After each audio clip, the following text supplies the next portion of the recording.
श्री स्वामी समर्थ जय जय स्वामी समर्थ। श्री स्वामी समर्थ जय जय स्वामी समर्थ। महाराज श्री स्वामी समर्थ जय जय स्वामी समर्थ।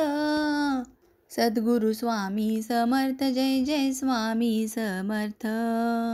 स्वामी प्रकट दिनाच्या सगळ्यांना स्वामीमय शुभेच्छा।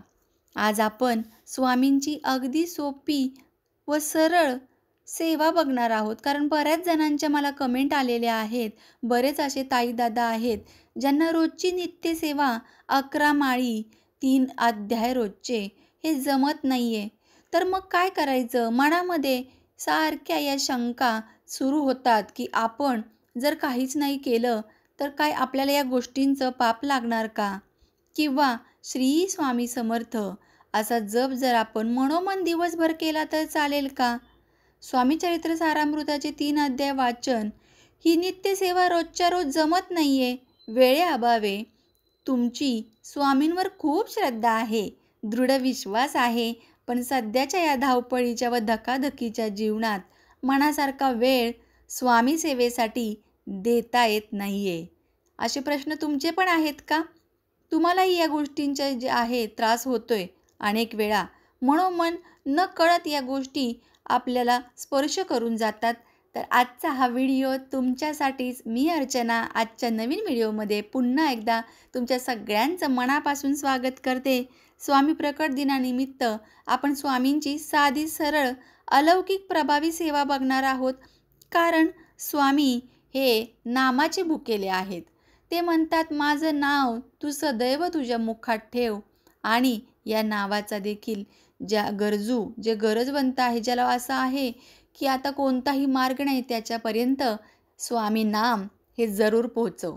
ही सगळ्यात मोठी सेवा आहे तसं म्हणायला गेलं तर। खूप आपण ज्या सेवा प्रभावी पाहतो किंवा खूपच असे पारायण वगैरे पाहतो, 21, 51, 108, हे अनेकांना जमत नाही। बरेच जण करतात पण अनेकांना या सगळ्या गोष्टी करता येत नाही, तेच आपण बघणार आहोत। पण तत्पूर्वी तुम्ही जर चॅनलवर नवीन असताल, आज प्रथम आपला व्हिडिओ पाहताय, तर सबस्क्राईब जरूर करा। कमेंटमध्ये श्री स्वामी समर्थ जय जय स्वामी समर्थ अशी एक हाक आपल्या स्वामी आईला जरूर द्या। बघा, तुमच्या कितीही गोष्टी अडकलेल्या असू देत, काही मार्ग दिसत नसेल, तर या स्वामी प्रकट दिनापासून ते मार्ग मोकळे होऊ लागतील। म्हणूनच कमेंटमध्ये जरूर तुम्ही आपल्या स्वामींचं नाव लिहायला विसरू नका।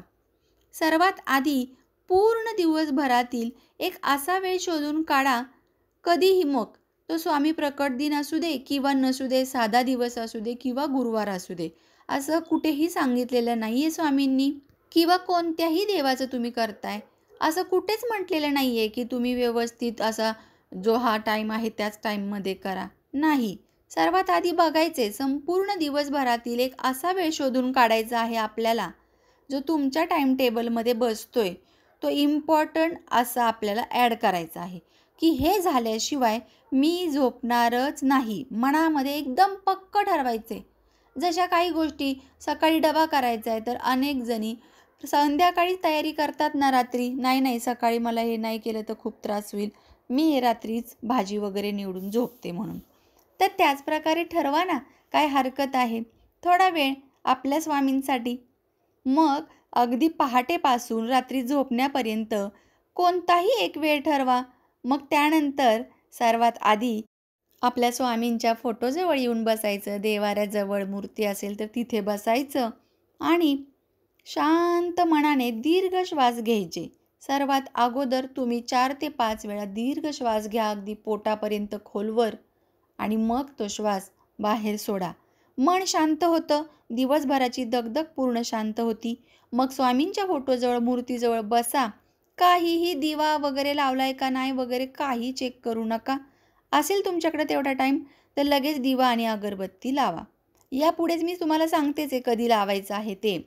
आता रात्री सगळी कामे आटपून समजा तुम्ही ही सेवा करायला बसणार आहात स्वामींजवळ, तर आता तुम्हाला काय पाहिजे?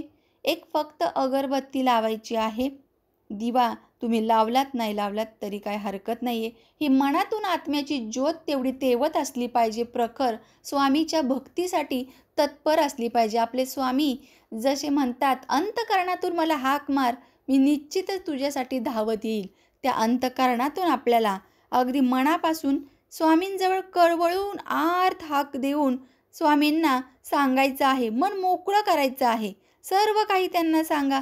अगदी आज दिवसभर काय झालं ते सांगा, डोळे मिटून सांगा आणि मग श्री स्वामी समर्थ, श्री स्वामी समर्थ असा निरंतर जप चालू करायचा आहे. 15 ते 20 मिनटं किंवा अगरबत्ती संपेपर्यंत, यातील तुम्हाला जे काही योग्य असेल किंवा जे तुम्हाला आवडेल त्याप्रमाणे तुम्ही करायचं आहे. साधारणतः एक 10 ते 15 मिनटं, सुरुवातीला 10 मिनटं काढू शकता, 5 मिनटं काढू शकता. इथून पुढे मग सेवा वाढवा. एवढ्या वेळ नाही बसू शकत. दिवसभर काम करून तुम्ही दमलेला असताल, 5 मिनटं तरी वेळ काढू शकता ना तुम्ही नक्कीच. तर मग त्याप्रमाणेच आपण बसायचं आहे, मन मोकळं करायचं. जसं आपण आपल्या आईला सगळं सांगतो तसं आपल्या स्वामी आईला सांगायचं. काही जण बघा नुसतंच स्वामी स्वामी स्वामी किंवा श्री स्वामी समर्थ असं म्हणण्याऐवजी स्वामी समर्थ स्वामी समर्थ स्वामी समर्थ असा गडबडीत जप चालू करतात. पण तो जप चुकीचा आहे हे लक्षात घ्या. जरी स्वामी सगळं आपलं समजून घेत असतील, पण अशा अर्धवट एकेरी नावाने किंवा अर्धवट मंत्र उच्चाराने काही होणार आहे का? काहीच साध्य होणार नाही आहे. जर आपल्याला एखाद्या दोरीला दोरी हाताला धरून वरती जायचं असेल आणि ती दोरी जर अशी मध्ये आधेच तुटलेली असेल, तर आपण त्या शिखरापर्यंत जाऊ शकू का? पूर्ण भरभक्कम ती दोरी हवी आहे. त्याप्रमाणेच आपल्या स्वामींच्या नामाची ही एकदम भरभक्कम दोरी, जी आपल्याला खोलवर आपल्या प्रारब्धानुसार जी रुतून बसलेलो आहोत आपण, तिथून बाहेर काढणार आहेत. प्रारब्ध म्हणजे काय? तर आपल्या मागच्या जन्मानुसार, आपण केलेल्या कर्मानुसार, आत्ता सध्यानुसार एक मोठा खड्डा बनलेला असतो, एक खोल दरी बनलेली असते ती, आणि त्यामुळे आपल्याला त्यातून बाहेर निघता येत नाही.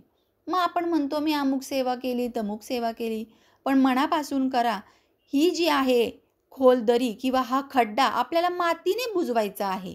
मग ही माती कोणती? तर आपल्या स्वामींच्या नामस्मरणाची माती, स्वामींच्या सेवेची, चरित्र सारामृत, तारक मंत्र, सेवारूपी माती आपल्याला ह्या खड्ड्यामध्ये भरायची आहे आणि मग हा खोल खड्डा बुजवत बुजवत बुजवत वरती यायचं आहे.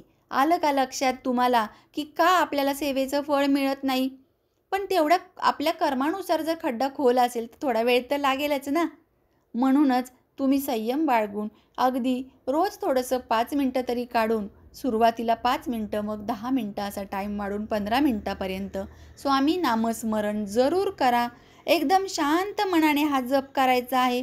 काही गडबड करायची नाही. आता दिवसभर झाली ना धावपळ, सगळी कामं झाली ना, मग थोडा वेळ शांत आपण बसूच शकतो नक्की.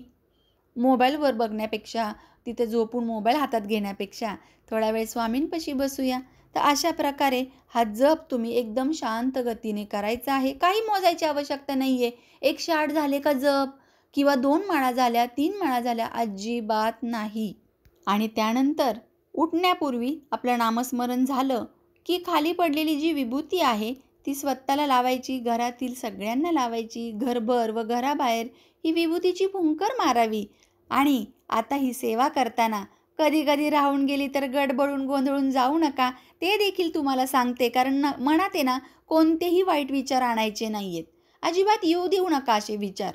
आता आज मी नामस्मरणच नाही केले तर मग स्वामी माझी इच्छा पूर्ण करणार का, किंवा काय होईल? काहीही नाही. स्वामींच्या इच्छेनेच सर्व घडत आहे.